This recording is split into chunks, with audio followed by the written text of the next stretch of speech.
Hello, jina langu ni Upendo Ernesti. Karibu katika darasa huru ambapo leo nitaenda kukufundisha jinsi ya kuunganisha sauti au jinsi ya kuedit sauti ambazo umezirekodi na unataka iwe sauti moja yenye kueleweka na yenye kusikika vizuri. Kwanza kabisa tutakuja hapa kwenye Eraser Selected tool hapa, utaklik. Baada ya hapo utashuka nayo hadi hapa. Hatua ya pili, kwa mfano sauti uliyorekodi unataka ikae katikati. Kwa hiyo utakuja hapa kwenye Move tool hapa. Baada ya hapo utashuka nayo hadi hapa chini. Kwa mfano hiyo sauti uliyorekodi unataka ikae hapa. Kwa hiyo utasogeza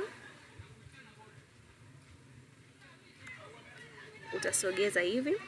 Alafu sauti ambayo umeshairekodi ambayo unataka ikae katikati ya hizo sauti mbili itakuja kukaa hapo.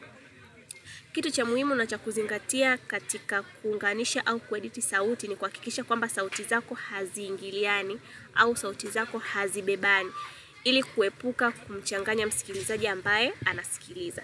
Kwa mfano, sauti yako imebebana, imekaa namna hiyo, ikaonesha hiyo alama ya X. Hapo inamaanisha kwamba kuna muingiliano wa sauti. Kwa hiyo hicho kitu sio kizuri. Ili kuepuka huo muingiliano wa sauti, inabidi sauti zako zilingane. Kwa hiyo unasogeza hivyo. Hapo sauti zako sasa zinakuwa zimelingana. Labda kwa mfano unataka kuweka background music kwenye sauti zako ambazo umeshaziunganisha. Utakuja hapo, utaselect moja kati ya sauti zako, alafu itakuja itapia hapa chini.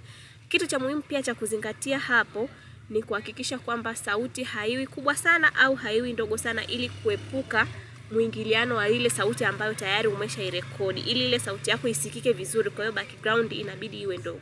Kwa hapo utakuwa unacheza na kupunguza au kuongeza sauti. Asante sana, karibuni tena katika tutorial nyingine ambapo tutawafundisha au tutawajuza kitu kingine. Karibuni tena.